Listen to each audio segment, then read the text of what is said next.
Ladies and gentlemen, welcome to the Sex Sells Podcast, the podcast where we talk about dating, relationships, culture, and society from a male and a female perspective. If you're watching on YouTube, there's a lot of sun in my eyes right now. I've got a kind of Darth Vader look about me because the sun is just cascading off one side of my face, and it looks very ominous. I apologize for the wrong upload I did a few weeks ago. I uploaded episode 141 with the information of episode 140, but that should be all sorted now. Today we're talking about escapism. So in this increasingly digital world that we're living in, there are more and more avenues for escapism, whether that's pornography, VR, online communities, you name it. What are the incentives for people to pursue an avenue of escapism, and are there different reasons behind the different types of escapism? And where do we see this going? That's going to be very interesting. What does the future hold? But before we get into that, Eliza, you had a little kid's birthday, was it? Or a baby birthday? How was that? Great. Fantastic. Nothing to report other than I went to a 1-year-old's birthday party. Was there a children's entertainer? What? Was there? You know how some people are children's entertainers? They come and they blow up balloons or whatever. No, but you know what's funny? Someone was asking me, like, should I do like a petting zoo at because she's having a party for her baby as well. And I was like, I'm the worst person to ask about this because, like, I'm so against petting zoos and zoos in general. So I was like, I don't know. Maybe, I don't know, ask someone else. Like, yeah, what are you supposed to do for a 1-year-old? I mean, the jumping castle comes a few years later, right? They can't walk yet. Well, yeah, okay. Some can, but of course, nothing. They just sat on a mat. They never interact with each other. I don't know if you saw my Instagram, but Remy kissed the birthday girl and he knocked her over and she started screaming and then had a meltdown. He's already getting me too'd. That's what I said. I was like, I'm going to take him back home and bring out that consent book again because we've already read it 30 times. Then I'm going to read it again. Why did he knock her over? He was kissing her. So he's the only baby in my mother's group. There's like 8 or 9 of us, and he figured out kissing really, really early on. I think Adrian and I really everyone's affectionate. I shouldn't say it's because we're super affectionate, but that's just one thing he learned really early, and he's obsessed with kissing. So he kisses anyone. He loves to kiss babies. If you pick him up, he tries to kiss you. And he likes to he kisses with his mouth open, so it's really gross and slobbery, just slobbers on your face. He just saw her and he just launched at her and started kissing her face. She fell back, knocked her head. Oh, that's going to be cute till he's about 15, and then and then that could be a jail sentence. I remember when my nephew, he's 7 now. I remember when he went through a kissing phase when he was like 2, and because he wanted to kiss on the lips all the time, and I'd always be like, I feel bad denying you, but don't kiss me on the lips. And what were other people doing? Like, when Remy tries to kiss other people on the lips, what will I expect them to do? Like, I don't know. It's weird. I'll be like, can you just move your face to the side? It's weird. Anyway, that's boring stuff. All I've done today is talk about babies. Wait, so there was when did children's entertainers start coming to kids' birthday parties? You know the one that they dress up as a dinosaur or whatever, and they make balloons. They make little... Maybe like 3. Do you know something really cringe? When I was 16, I had this party, and it was like this huge thing back then because my mum just said, like, invite anyone. So everyone came, and we turned all these walls into like graffiti walls. And anyway, my house got trashed, but my parents hired... It's so embarrassing. They hired hip hop dancers. And they came and did a break dance and then left. And wow. I was like so embarrassed. I was like, they're part of the party. Like, they're my friends. Oh, so cringe. But I think it was just 1 actually, or maybe 2. But yeah, that was shameful. That's a low moment of my life. Kids. Yeah. That, to be fair though, at that stage, every single day after school, I would watch My Sweet 16 on MTV. So they're probably getting some ideas from that, unfortunately. Yeah, breakdancing was a thing back It in, was a thing. 20 years ago. Everyone loved it. And then it became kind of cringe. It is. Yeah. I did a bit of it. I was all right, actually. I can see that. I reckon, yeah, you should go back into a it. bunch of ethnic people did it. And then I did a few lessons with... Asians love breakdancing. So Yeah. I did it with a bunch of Asians. And then at our school formal... No, the after party or something like that, me and this other guy, we'd done a dance battle at all the major events in the years. So in the year 9 camp and then year 10 formal and then year 11 cruise. And it was becoming kind of cringe. People didn't like it. And so then in the year 12 formal, I took the mic at one point. I said, all right, everyone, I got to say something. And then everyone, you could hear people groaning because it was like, oh, this guy again. Because I was the annoying class clown. And I said, oh, Richard and I have to do one last dance battle. And then people thought that was cute because, end of school. And we'd actually prepared for the last week all this choreography. So we started acting as though it was going to be a battle. And then we started dancing in unison. Oh and my it was really, God. Yeah, it was That's so it was cute. nice. Oh, that's so beautiful. That would have been so amazing. Was it responded to well? Was everyone Yes. hyped? And then I tried that's to do a sick. head spin, but I wasn't able to do that, unfortunately. How did you feel about that? I've been embarrassed, but look, at least I tried. That's so cute. Oh, that's Yeah. wholesome. Yeah. Thinking back. Good old breakdancing. You should add it to the end of your tour this year. Well, for a while, when I was 18, I wanted to be a triple threat. I wanted to be able to sing and dance and act. Oh, yeah. And then I took a year of singing lessons and Yeah. dancing lessons, and then I stopped. Oh. So can you sing? Not anymore. And Could you when I was- you did the lessons? Could you did you actually? Is it like a thing you can develop with practice? Yeah, you can take lessons and work on your tone and things, but Yeah. I wasn't a natural. I was a natural at acting.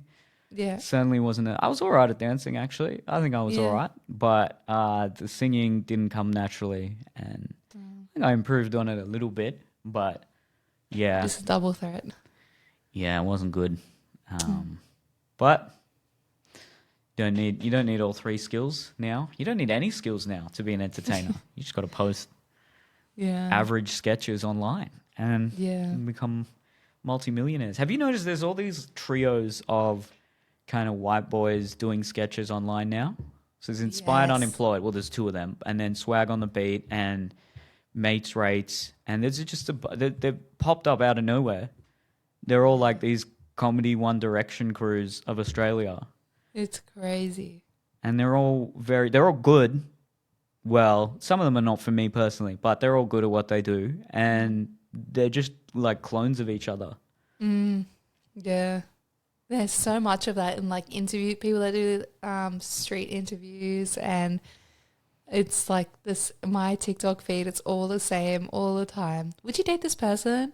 What do you rate this person? Would you date someone that's plus size? Like constantly. It's just people asking the same questions. What body Are you a count is a feminist? red flag? That's a Yeah. common one. Yeah. Gosh.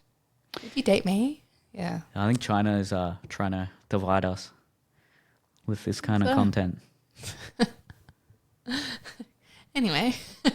I mean, that's the next topic we'll talk about next Yeah. week. But Stay tuned.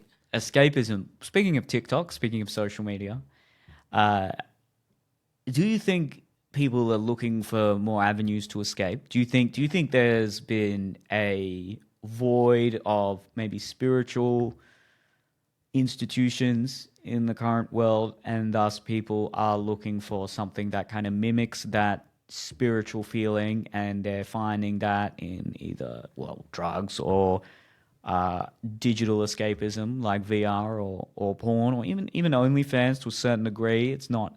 It's real. It's a real person, but it's not authentic intimacy. It's commodified intimacy. What are your general thoughts on the epidemic of escapism, if we can call it that? So I think that there's 2 parts. There's one part when you look at like pornography and video games that aren't multiplayer, or fantasy novels, or just like fiction books. And I feel like that part is about escaping reality or getting it out of the norm or just imagining or envisioning something different. And there's something that's really appealing to be able to forget where you are at the moment, or what's going on in the world, or your own problems and your own issues. And then there's the other side where I think of like the furry community and multiplayer online games like World of Warcraft, where you could interact with other people, or Habbo Hotel, which was massive and became huge again in COVID when that started, and how that is more about a sense of belonging and like getting that community feel that we're not getting face to face anymore. So I think that there's those two avenues. And then the reason why this kind of came up for me to do this podcast is, have you seen all that stuff going on about Snow White at the moment, the new Snow White movie? And there's that interview going viral. I should know her name, but there's a new Snow White movie, and there is a clip on TikTok going absolutely viral of the girl that's playing Snow White. It hasn't come out yet. And she's in this interview, she's like, we wanted to write this, like, this is not like your usual Snow White. That was from 1937. Like, she doesn't need a man. She doesn't need this. She doesn't need that. She's going to find her own way. Like, all this, like, it's all about, like, feminism, and there's no dwarves in the movie, and there's no romance, and she's not manipulated by a man, etc. All this stuff. And she was like, so you could tell what's the movie? Exactly. What happens? I don't know what happens in the movie. She goes on some journey and, like, I don't know, as a warrior. I don't fucking know. But I made up that part about being a warrior. I actually don't know what the hell she does. But she was like, you could see in the interview, she's like really proud of it, and she kind of, like, everyone's saying she sounds like a pick-me girl, and she was very much like, we're, you know, breaking the norm here. Like, we're making history by turning Snow White into something about feminism. And then the response from the public was, it has gone so tits up that people are like, Snow White isn't about that. Like, the appeal of Snow White isn't about, you know, supporting the patriarchy or being misogynistic. It's about a woman that is soft and feminine and believes in true love, and she's compassionate and empathetic and wants true love. Like, let us have that movie so we can have that escape and fantasize about finding our true love. Like, we don't need to, like, take that away and think that, you know, women that fantasize about true love or Prince Charming are anti-feminist, or have internalized misogyny. So it's gone up so bad, and now they're talking about pulling the movie and not even releasing it. Wow. So the media really? is trying to, the media is now trying to spin it. Clearly they've been paid off, because they're saying, like, the public react in a racist way to the actress, because the actress is maybe like Latina. I don't know. I just took a guess there. I actually don't know what she is, but she's not white, basically. So people are saying everyone's racist because they're not going to like her version of Snow White. But really, it's nothing to do about that. It's just because they don't want, that's not Snow White. It hasn't stayed true at all. And then there's this whole thing about, well, what about the Seven Dwarves? And people are saying, like, the producers of this movie are saying there shouldn't be dwarves in the movie. It's offensive. And then actual, like, little people are going on TikTok saying, we rely on movies like this for work. Like, I'm an actor. It's harder to get jobs here. This is literally the ideal job for me. Don't take it away from me and give it to a fucking normal sized person. Like, come on. So yeah, I thought that was interesting. Wow. Well, I'm It's so glad I embarrassing avoided for this her as well. I'm glad I wasn't exposed to this. Yeah, sounds like a dumpster fire, and it sounds kind of it's quite ironic, isn't it? Because she's trying to articulate this very progressive social justice ethos behind the work, and then she's being castigated online for being unrealistic, being a pick-me. Yeah. It sounds like a lot of infighting. It's definitely, yeah, backfired. So I did find that interesting that everyone was like, we want that escape. We want to watch these romantic movies, and that's what we like, because the audience is typically female. So it kind of got me thinking of that. And then I had this other experience where in June, I always read nonfiction books. I never read fiction books. And then in June, I decided I got a Kindle and became a Kindle girly, and I decided I'm going to read fiction books. And especially because Romeo at that point was not sleeping at all, and I was up all night, and I was like, while I'm rocking him to sleep, I'm just going to hold my Kindle and read, because I'm too tired to read nonfiction. Nothing's going in. I'm just like looking at a page for like 40 minutes, not reading anything. So I started reading nonfictional books, and it's been sorry, a couple of months, and I've read 22 books. And what Wow. I found, yeah, like just going through them so fast, because I'm so like, this is so enjoyable. I haven't read fiction books in years, well, aside from the occasional like one or two every couple of months or a few months. And I went through this series of book. I can't even remember what it's called. It was last month. I read so many since then, but I read the series, and it was like 3 books back to back, and it was like very like set in like 1600s or whatever, and there was magic involved and violence and romance and everything, and the books were massive, like 600 pages each, and I read them all back to back, and I was reading them all day, all night, anytime I was like had spare. And then when the book finished, I just burst out crying. I was Really? like so depressed for like a day, and I was like, I literally am missing these characters. I'm missing this world. What happened to these people? Where are these people going? Like, I just felt like empty inside, and I was like, wow, like that was like, I didn't even realize I was experiencing true escapism until I finished it. And then I went on this rampage being like, let's get that feeling again. So then I started reading book after book after book after book. So yeah, it's been interesting experiencing it myself as well. So Well, it's a very healthy form of escapism. yeah.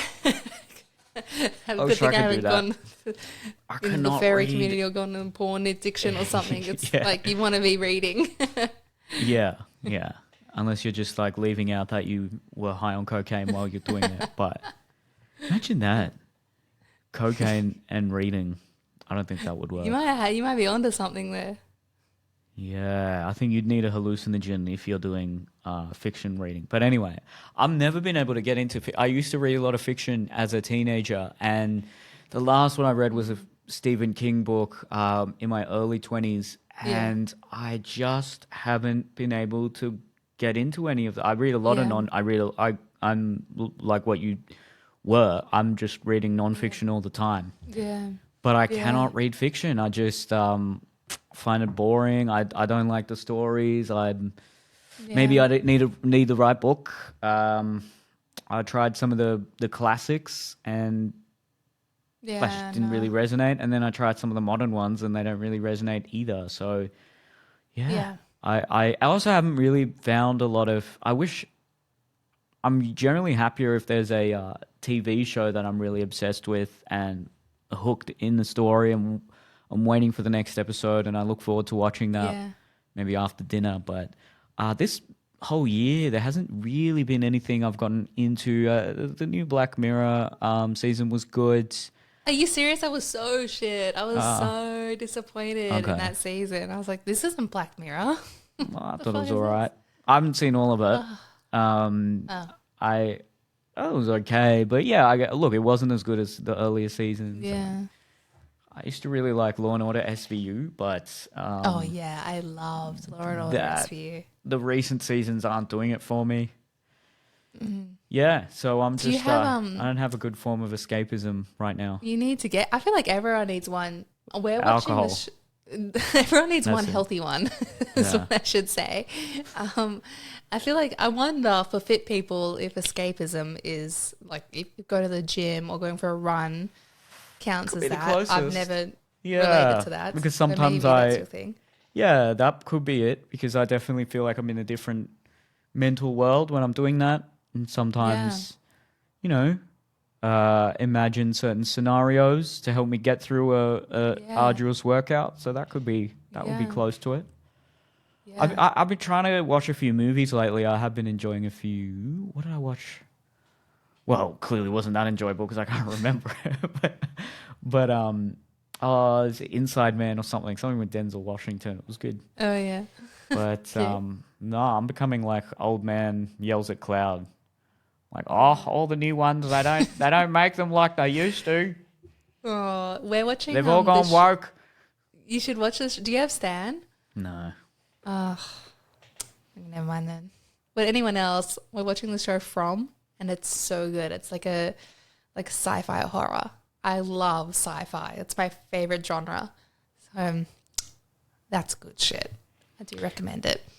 If you have Stan. Coming back to the Snow White story, look, I haven't heard much about this. I don't know, but there does seem to be a common theme in a lot of these feminist remakes that they've taken away the patriarchal structure of the original story and they've replaced that with a more female-centric, empowered vision of her not needing a man and sort of taking on the world herself. And for my guess is that for a lot of women, that would be their form of escapism as well, because there may be older women or maybe some women who really want to see the heroine who kicks butt and fights off all the bad guys and is that maybe for some other women is the pick me type of character. Do you think that's also escapism for some people as well? I think there's a really big trope in that, and there's this sound that is like really viral on Book Talk, which for anyone that doesn't have TikTok, it's like TikTok videos about book reviews, but there's a massive community with like millions of people. And when I started reading this fictional, I basically bought like all these books based on what's trending on Book Talk at the moment. So I was like, what is everyone reading? So then I read the book and then I see like 1,000 videos about the book I've read and all these theories on it, which has been enjoyable as well. But there's this common trope in so many of these books that I read, and the sound describes it, where it's like she's really frail. Her limbs are so weak. Her bones break all the time. She's got like hypermobility or something. Like she's just so petite and so frail. Yet she kills the wolf with her bare hands, and she hunts, and she's extremely good at wielding weapons, and she's really powerful and really strong despite being so petite, tiny, and weak, like weak looking. And she's also extremely sexy. She does have the body of a 12-year-old, but she's got massive tits, and every guy wants her, but not the enemy. Like, that guy doesn't want her. But why is she secretly attracted to him? But no, she has to defeat this thing, like this all-powerful thing that she has to overcome and defeat. And then the attraction's growing. And then they call them shadow daddies on Book Talk, where it's like the dark guy, like the mysterious dark guy that like shadow daddy. Is like he looms in the background, but he's the main character. Is the name of my next stand-up show. That is so good. There you go. Shadow daddy.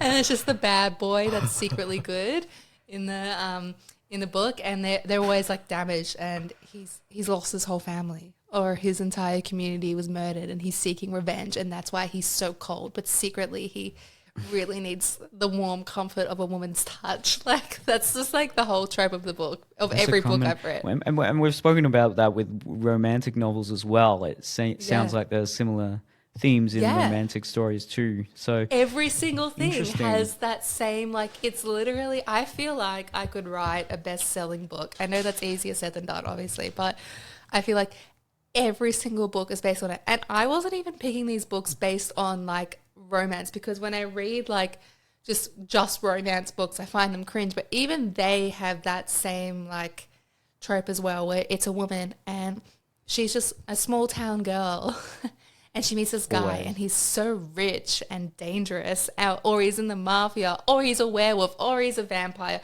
or he's unattainable. What makes a guy dangerous when women are like, oh, he's so dangerous? What, is he strong? Is he scary?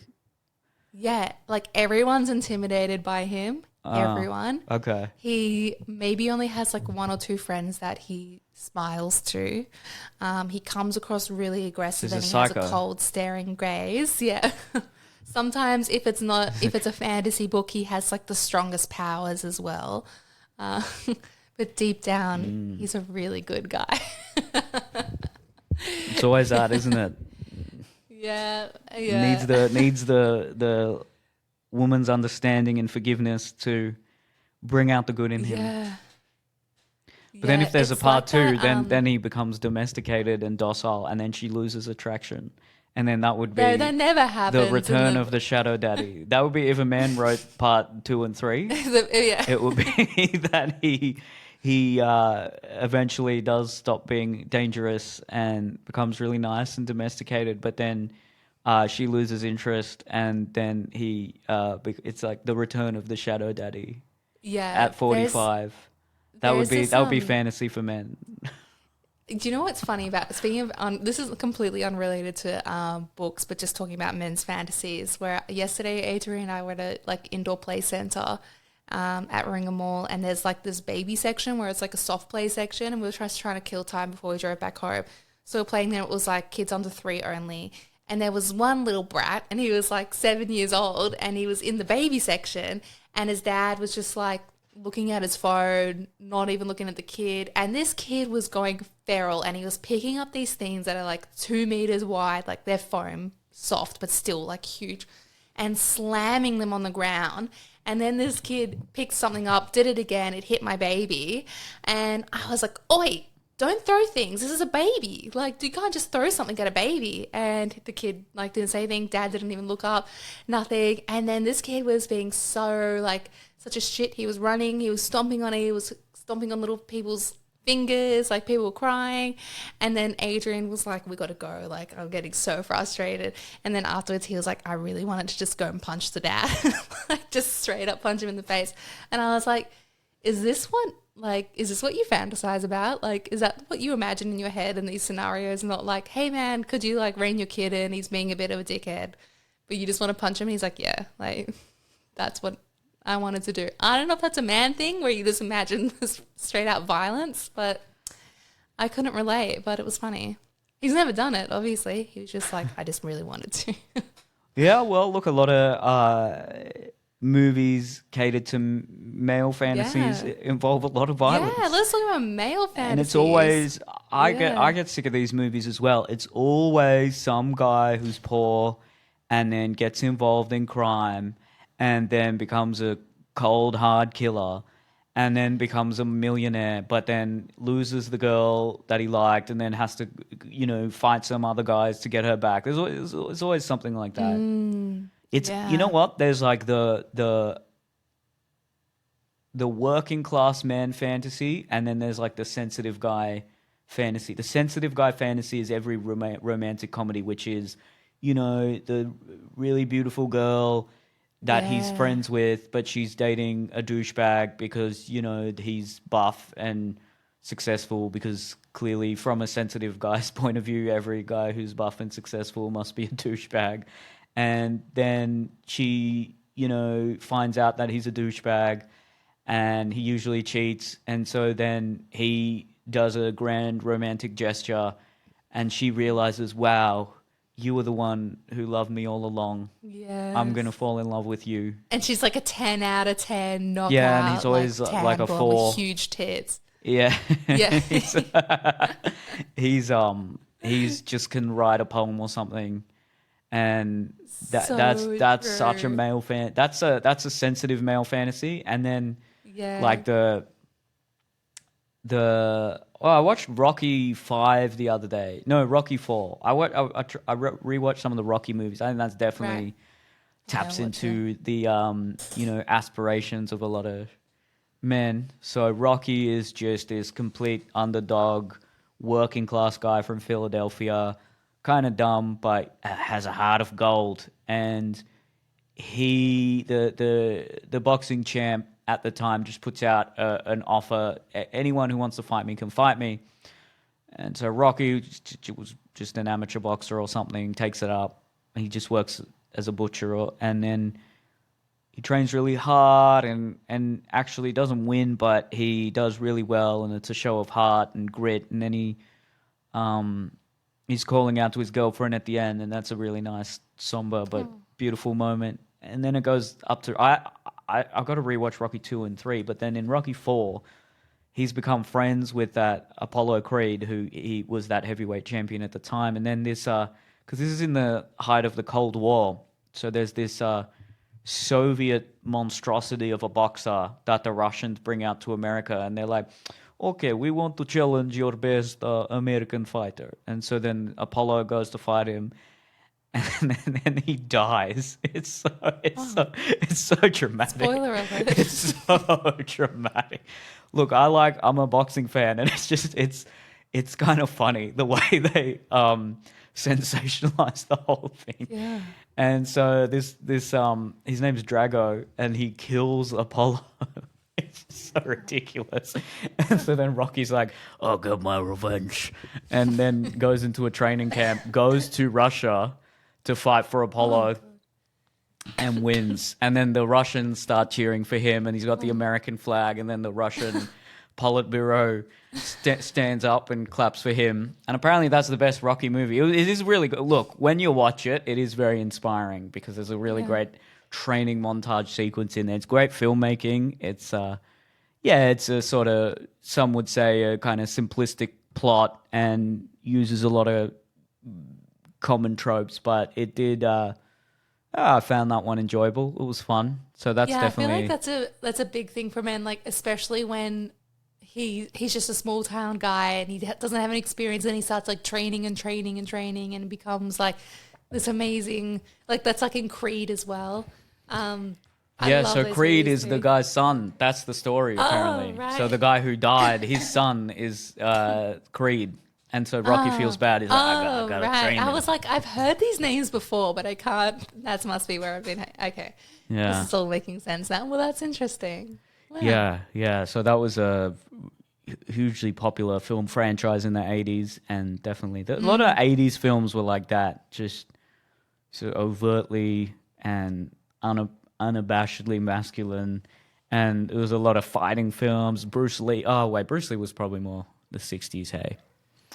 Anyway, there's definitely a lot of films where there's an action hero who kind of takes down multiple bad guys and saves the girl. It's always saving, either if it's Liam Neeson, saving his daughter, or if it's The Rock, just saving everyone. And Fast and Furious, another one. It's crazy. Yeah.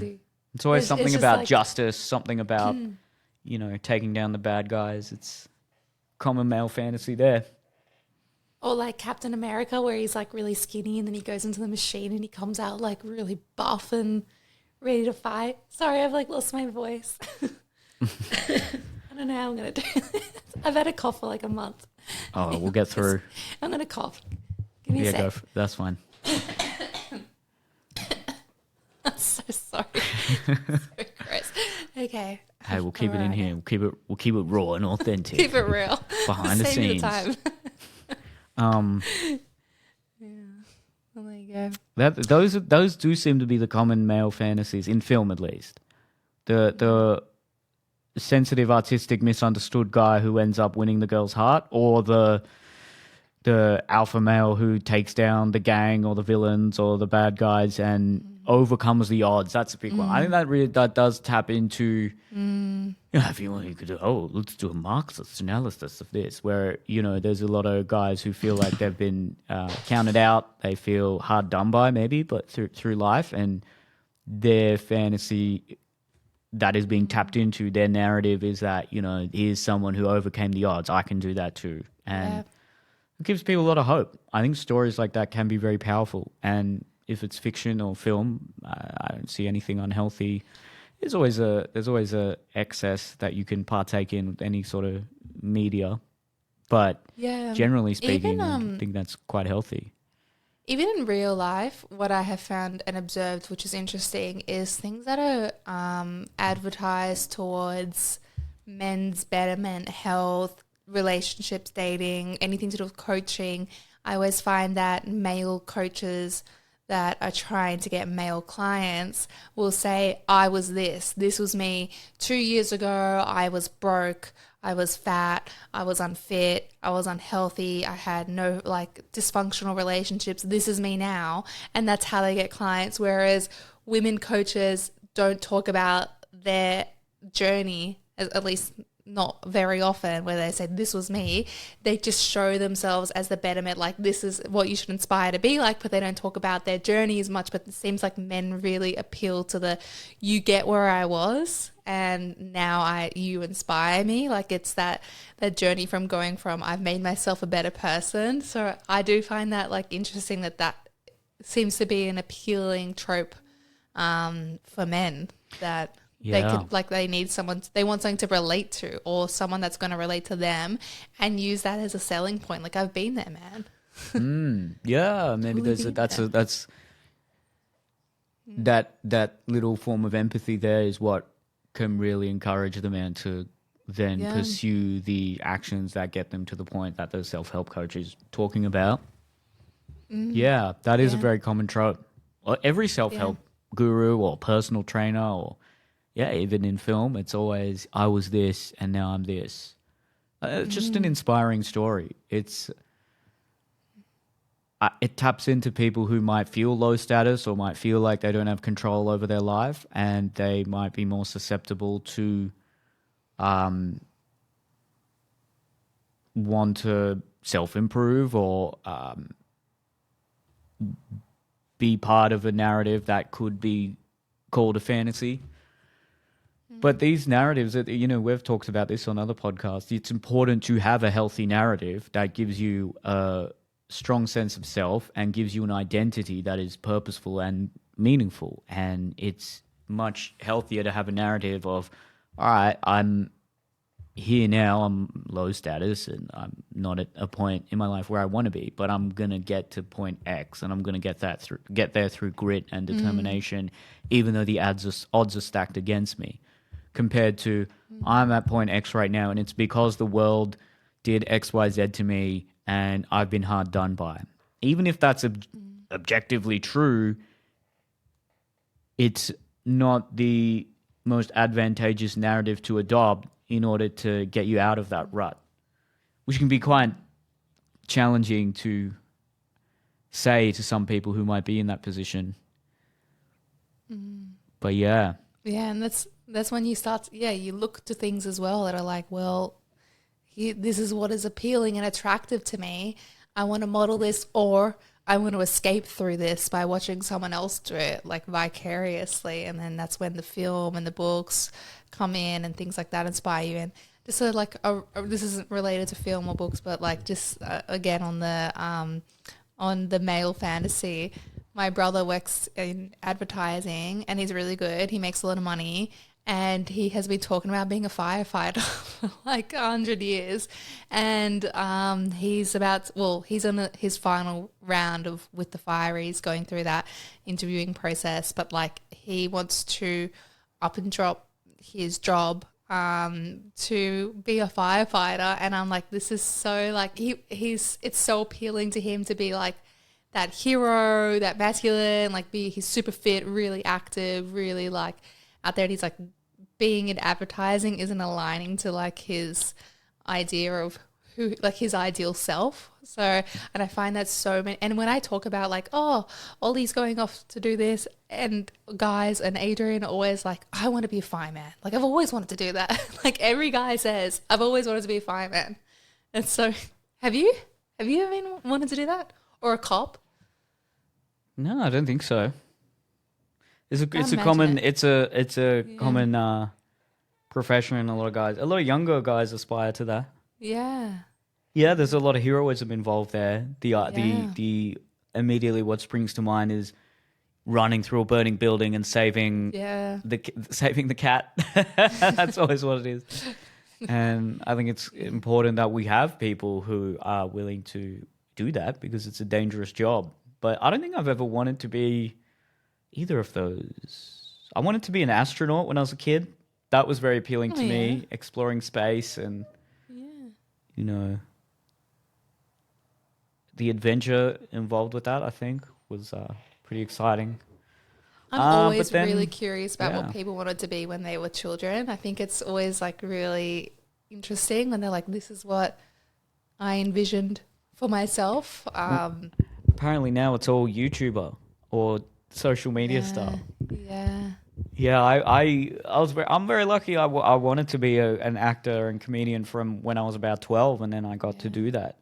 yeah, So that, yeah, entertainment and maybe an athlete is a big one because yeah, a a prize athlete is someone who has been able to physically outdo and outcompete their competition, and I think that taps into something very primordial in the male brain that relates to our status and our ability to outcompete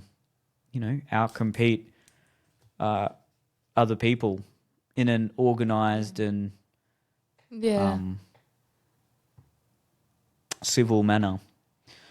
I think a lot of this comes down to the some biological differences between males and females as well, because a lot of this might be cultural, but I think some of this is so intrinsic. And yeah, as you were talking about the Snow White recent controversy, there's a lot of women who, even despite being in this now increasingly liberated position, individualistic and have great disposable income, they still have that fantasy of falling in love and yeah, being swept off their feet by a yeah, handsome, charming prince. And there are plenty of men who still want to be the hero to either a woman in their life or multiple women. yeah. And I can't help but feel that is very innate and not cultural. Yeah, I think parts of it is for sure. I do find that really interesting, and when there's this really viral adult fantasies book series called A Court of what's it called? A Court of Thorns and Roses, or people call it ACOTAR. Was the acronym, and it's been made into like a TV show as well. And it's like, it's so massive. People are saying it's like the new Harry Potter, but for adults. It's nothing to do with wizards, but it is fantasy. And it's really, there's a lot of romance in it. There's a lot of violence and kind of hardship, etc. And there's also a lot of like dirty, sexy scenes in these books. And what's really funny is the author has gone through like this. I think there's 4 or 5 books in the series, and the author's gone through like the first like couple of books where she's really built up the tension between these two characters, the two main characters, which is that trope again, the weak, fragile girl and the super strong, dark guy, shadow daddy, and then she becomes even more powerful, etc. And she builds up all the tension, and by the time like it's the end of the second book, like they've already settled and they're already in love and they're living together. And so people are like, okay, well, like without the tension, they don't want to read for the plot, even though the actual plot of the book, it's completely fascinating, interesting, and this author has created worlds and all these like political issues, and people are like, well, they're together, whatever. So then the following books, she had to do like a point of view from the main character's sister, who then starts having tension with some other guy. So while she's still continuing the plot of what's going on in the world, there's tension brewing with another two people. And then the book she's releasing, that's coming out soon, she's doing it apparently from the point of view of the third sister who has tension brewing with someone else, so that she has to keep like that in the background of her story that she's trying to tell, some kind of romantic plot. And then I've seen videos of women that get their husbands to read these books because they're like, these are the best books, you got to read them. So then they get the men to read the books and do a review on it, and the guys are like, fuck, like I have to like skip through, there's so many like scenes about the romance or the sex, like fuck that, I want to know like what happens in the war, like who's gonna win the war, what's happening here, like why are they changing perspectives. I'm like invested in this main character from the first 2 books and how he's gonna win the war, and then all of a sudden it's about this other girl who has tension with some other guy. Like, fuck this. It's so fascinating to see. Yeah, that is interesting, because they say men like to convey information and talk about the details of what happened, whereas women like to talk about the feelings and get to know the character. Yeah. And so fiction Yeah. does seem like something that appeals to women just in general compared to a lot of men. And the only fiction books I know that seem to uniquely appeal to men would be ones where a lot of movies are based off. So Yeah. James Bond was initially, I think they were initially books. And who's that Australian author? Matthew Riley. Yeah. I used to read him when I was a teenager, and it was just fast-paced action as much as you could convey in the written form. And I enjoyed those books a lot when I was a kid. I did like Stephen King. The Stephen King book I read was, it's called Mr. Mercedes or something like that. And it was a murder mystery. It was really interesting because I didn't know who it was, and then it was a big twist. And it was a good novel. love murder I might try another Stephen King one, actually. He's good. Yeah, I went through a phase of reading horror books, and some of them were so disturbing. Like there's one, I think it's this one, it's called Tender is the Flesh, and it's about like cannibalism, and people breed women, like attractive women, to eat them, and it's like so fucked up. And I'm like, and they rape them, and it's like, yeah, really graphic and like messed up, and it's a really small book, so it's like, just as you get into it, it ends in a really like violent way, and you're like, what the fuck did I just read? But yeah, I went through a phase where I read like as many of those, like I was Googling like what are the most disturbing books you can read, just to see like how would it rattle me to read it on paper. But I was interested in like, I wonder if people get escapism from this. Like I was reading it for the shock value and wanting to feel shocked, but do people get lost into that kind of world and think about that? And Probably. I think like, yeah, and I guess when I look at like the psychology of all these things as a whole, whether it be even music, like people get lost in like certain types of music, and the books and the TV shows, the movies, the porn, whatever, the games. And at the end of the day, it's that we've lost that ability, or we haven't developed the ability to sit in our mind and not be stressed and busy and thinking about a million things. And those things are so appealing to us because they pull us out of that and allow us to focus on something and bring us out of our head. But the sad thing is that we need something like stimulating and in front of us in order to do that, because so many people don't know how to meditate, or they can't meditate, or when they try, they're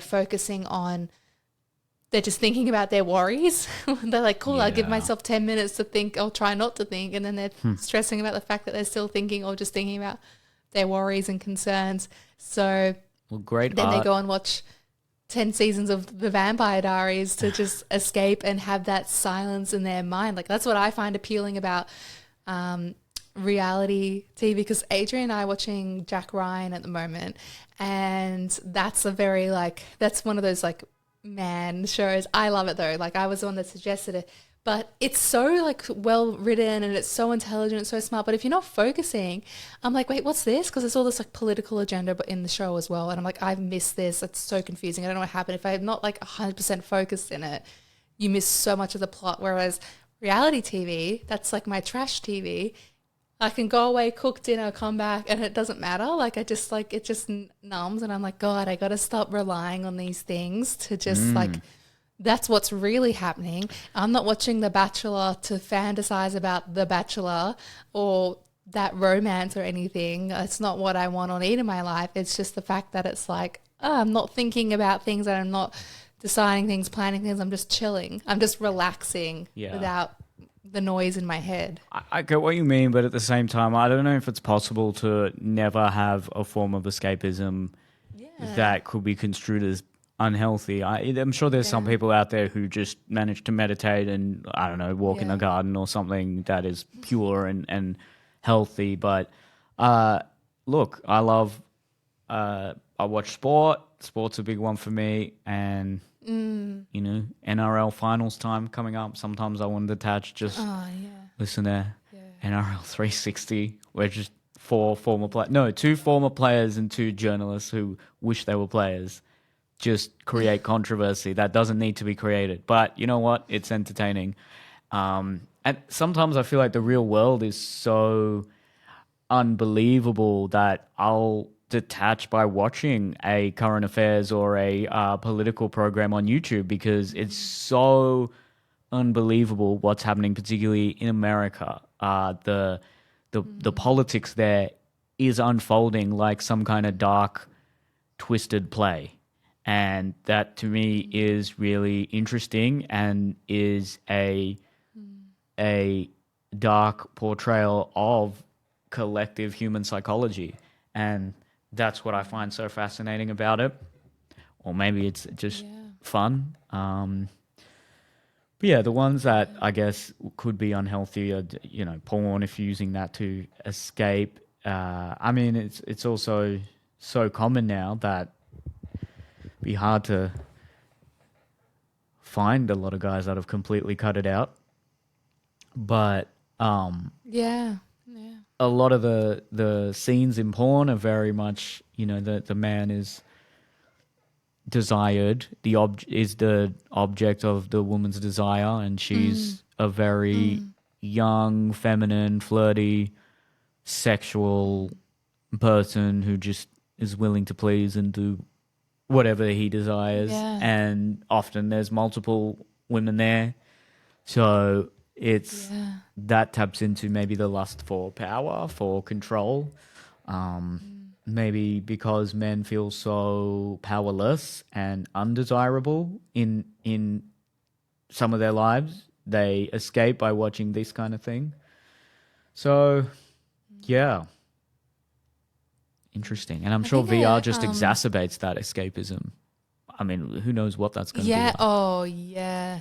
I was just going to mention VR and like multiplayer games is a really interesting one that it teeters on like the line of healthy and unhealthy, because some people like develop really strong and amazing bonds and friendships with this online community, but they don't know who they are. They don't actually know who each other are. They're hidden behind obviously one, a screen, but also an avatar that looks nothing like them. I used to watch all these like docos made on like Seconds World, and or even when you watch Catfish and they meet online and stuff like that, where they've got avatars, but definitely like and Seconds World is like a thing where you create an I've heard of that one. and then you in like a second world, like a virtual world, and you can go to like the club, you can get a house, and people would make relationships on that. People would get married on that. And then I remember watching a documentary of a girl that was on it and like really, really into it, that she made a actual living by selling I think they called them skins, where she created like clothes and that the avatars could wear, and then people would buy money, like coins, to then be able to spend it in the game, and she would make real life money on it. So she was like, became her job as well.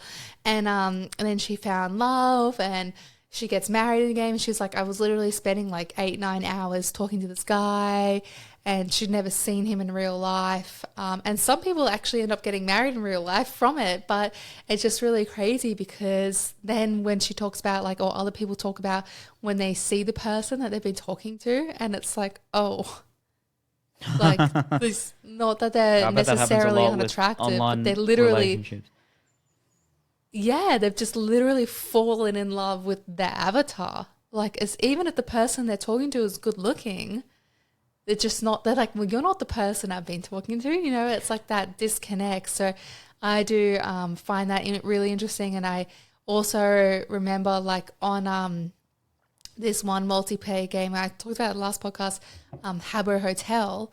And then years ago, there was this trend where you could go into like a room, it was like a chat room, and at this point, Habbo Hotel, you can be 13 and up. I don't know, or at that point, I don't know what it is now. Maybe it's older or not.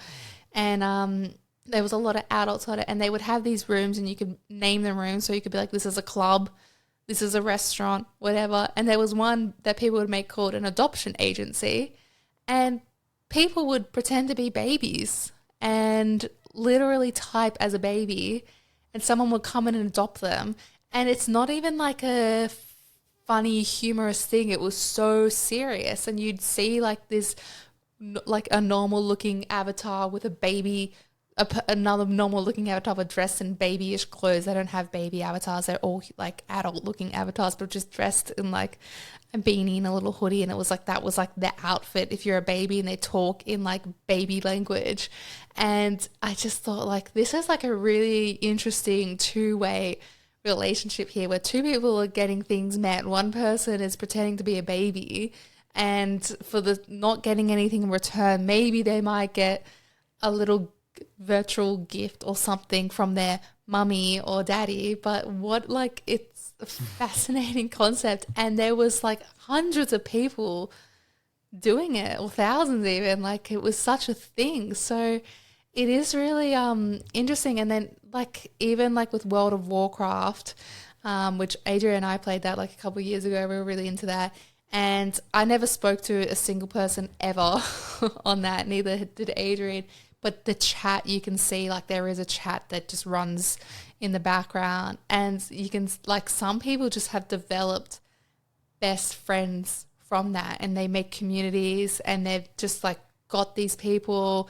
And you wonder like, well, do they have friends in real life? Is this what's really appealing about them?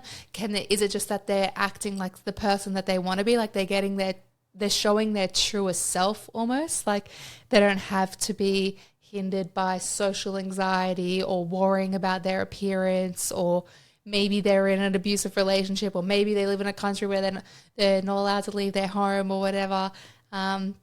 But they could just be who they want to be, or be their truest self, and then be accepted by that because they've found like-minded people. And there's that sense of belonging, which is so strong and so appealing. And then what happens like when they go to work and all of a sudden they're really missing the game, or like craving the game and desperately trying to get home to get back on the game. And it's such a thing, and it's been a thing for years since the internet's been around. So it's multiplayer games have kind of gone like, they've almost died out a little bit. They used to be really big, but I do feel like with the new virtual reality and things like that coming out, that it's going to become massive again soon. And then only with the digital enhancements that we've got and all the crazy advancements in technology, like it's going to be 10 times more addictive than it was 10 years ago when it was a really big thing. Yeah, video games is something we got to touch on to end this podcast with, as a form of escapism, especially for men, because it sort of, it again taps into that urge to conquer, violence, to dominate, to be a warrior, to be a fighter, to have a tribe that overcomes the bad actors and is able to achieve a goal or achieve justice. And it's addictive, it's fun, it's stimulating. It can create a community online. So I think a lot of this is also, all right, the technology's so good and there are multi-million-dollar companies with engineers trying to hook people into these things, but it's also something to be said about the real world. The real world's kind of boring for a lot of people. It's dull, it's not what they want it to be, and as a result, they're more inclined to escape. Why wouldn't you be? Yeah. If you're working a dead-end job and you feel like you can't get ahead, you feel like you can't have purpose in your real life, well, you're going to try to escape to a virtual life. Makes sense. Exactly. Because you can, and from the comfort of your own home. And I think that's like a really big thing. And we talked about this in another podcast or a few podcasts about like the third place. Like you have your home, you have your work, you've got all your school, and you've got your home. And the third place used to be the bar where you go with your friends, or the park where you go kick a ball. And now it's like, it's online is the third place. And just like when you think about people, they work 5 days a week and you get home and it's already 6 o'clock and you're just so fucking tired. You're so exhausted. You don't want to go out. Or when you try to get people to go out with you, it's so difficult to organize and arrange.